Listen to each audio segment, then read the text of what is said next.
Oh, you fell too? Okay. Okay. So here's the thing. I have to make a judgment call. I haven't seen this video yet. I don't know how severe it's gonna get. Let me.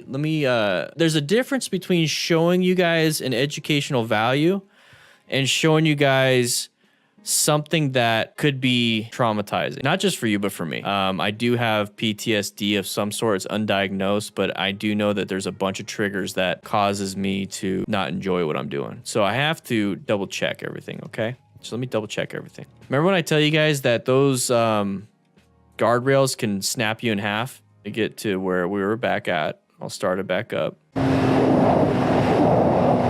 it is, guys.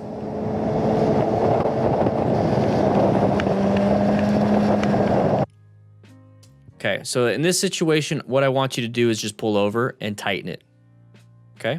I'm good here. I just, it looked pretty bad. It's not that bad. I thought there would have been more. Okay, so be very careful. We're going really fast. We're gonna go into a low side. And so did his buddy. Okay.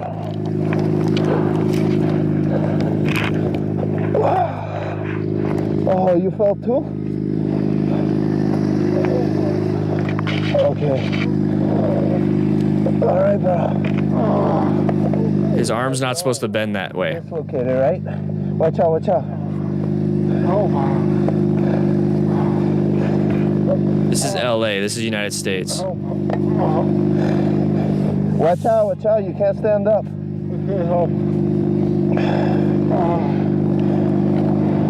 That's a dislocation. Right, that's in the AC joint. Okay. You okay? I gotta get off. Okay. Might have spontaneously popped back in. Okay, bro. When you It's gonna be okay. when you dislocate something like that, it's not just a matter of it popping out and popping back in. It's you tore ligaments and tendons and possible muscle tissue, maybe chip bones. So it's more than just let's pop it back in.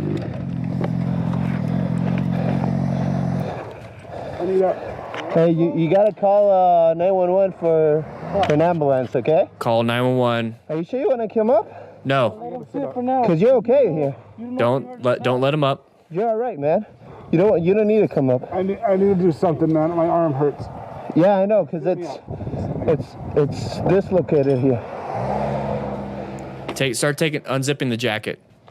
Check his chest, because I'm more concerned about his breathing. Unzip his jacket. Check his chest. All right, bro. Undo the strap, but keep the helmet on. You want to sit up? Okay. Don't sit him up. Could be a spinal injury. Leave him as is. Is your arm all right? It's dislocated here. Just grab it, okay? Just don't let him make effort. Yeah. Okay.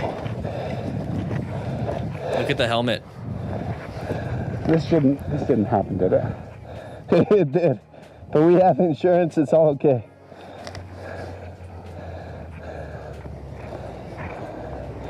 You okay, man?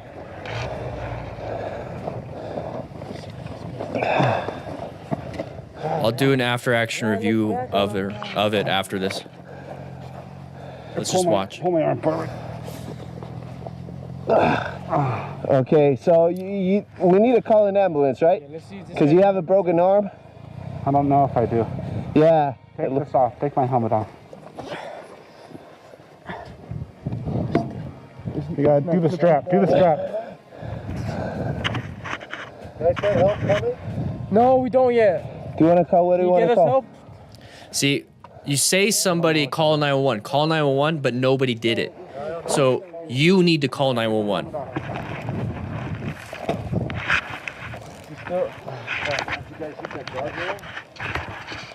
She did.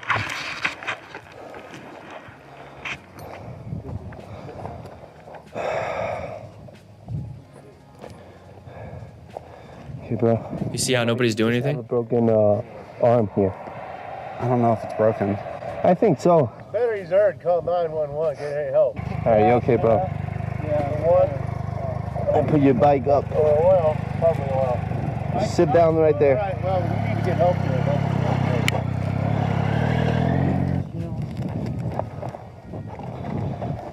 I don't care about the bike. I don't care about the bike. I'm checking his ribs. I'm checking his spine. I'm checking if he has pulse motor sensory in that left arm. I'm getting my sling and swath, my triangular bandage out of my trauma kit to support that arm because he is in pain. His adrenaline's going to go away, so he's going to be in more and more pain. That's going to make him do more and more reckless things to be in more comfort. My only concern is that rider at that point. Now, right here, what I would be doing is double checking my body because adrenaline could be masking any injuries that I could be having because I was in the same incident. He had an issue hitting a guardrail. That's even more of a mechanism of injury. But my biggest concern is him right now and his breathing, since I know what I can deal with.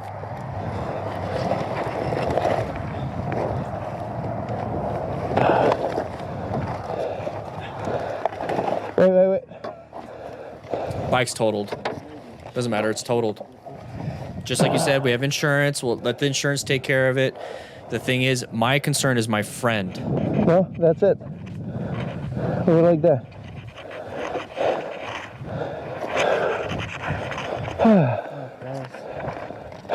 How fast are you guys going? 150. Probably too fast.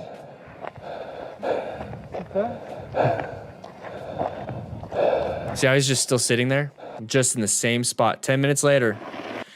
So that's not 10 minutes later. That's not 10 minutes later. That is, with this much personnel, that is probably 45 minutes to an hour later.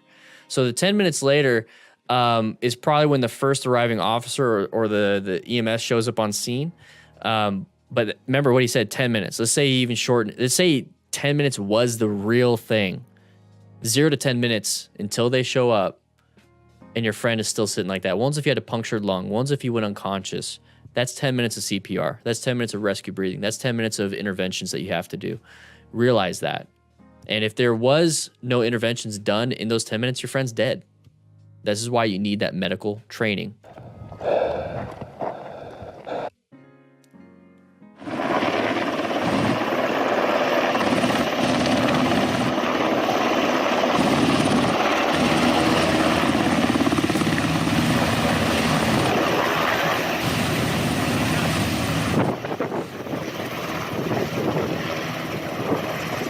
At this point, I'm just going to explain a few things. They have an incident command system going on. The people with the blue helmets are typically EMS or the head honchos, the incident commanders. When you see this and you see like there's so much stuff, why do we have to pay for all this? You know, why is there so many people? It takes a lot of resources to help somebody else out. If somebody dies, that's millions of dollars out of the economy.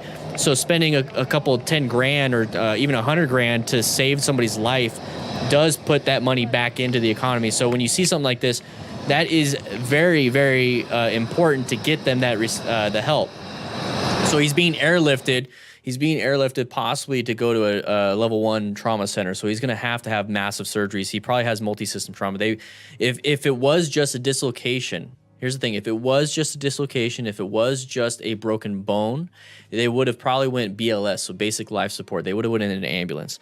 The simple fact that he's being airlifted out to go to a trauma center is because he has probably multi-system trauma. His vitals are probably tanking. You notice when he was sitting down a little while ago, staring off into space, like that, how come he's not interested in what we're doing with the bikes? It's because he has a traumatic brain injury. So he probably has something going on here that they deemed was very necessary to possibly get to a trauma center. He could have been starting to trend downward. So he's probably had decent vitals when they showed up, and then all of a sudden it got worse and worse and worse and worse.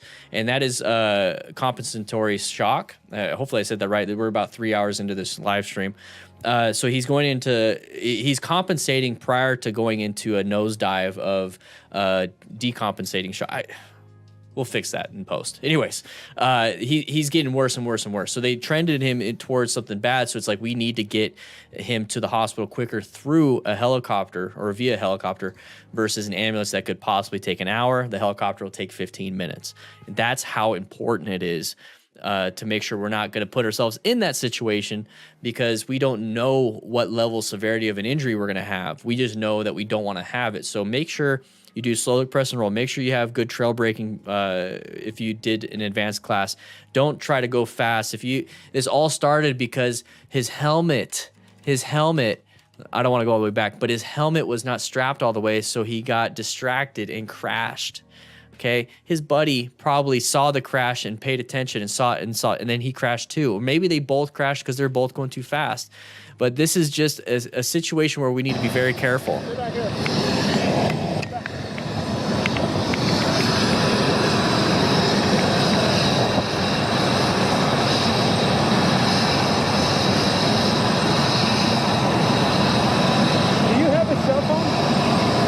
Cell phone? Yeah. Okay. I was gonna give it to him because he said he's gonna need it when he gets there to call. They got his wallet. He's got his wallet. No, yeah, I forgot the. Yeah, that way he has his contacts to who he needs to contact.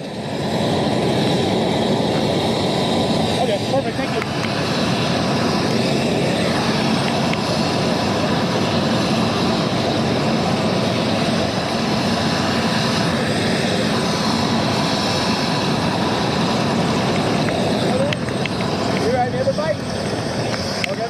Over here so I can hear you.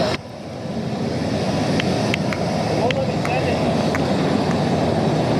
Right over here by the car.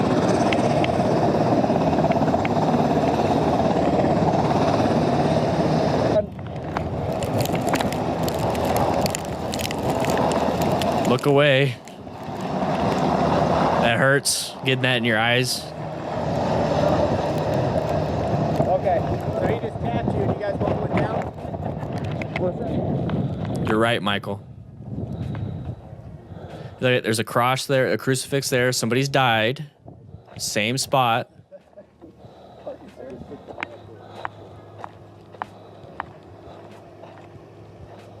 There's a reason why you should take it easy.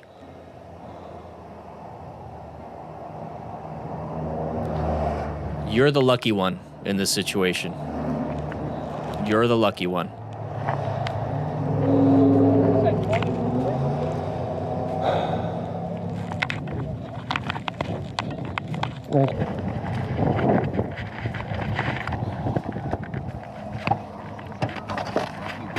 He's gonna get a ride home because his bike is dead. Oh man, I don't want to. You can put your backpack back here, man. I don't want to just. Oh, you're fine, dude. Don't worry about it. Are you sure? Clean, weekly. Okay. Yeah, that's fine. I'm good here.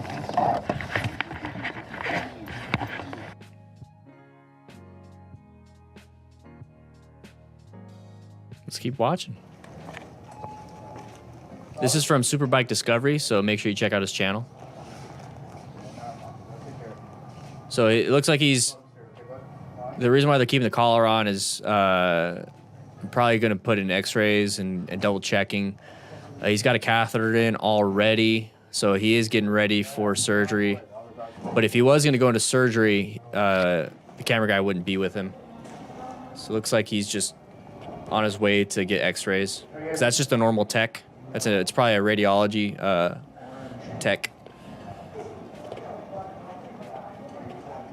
A couple more, right? One.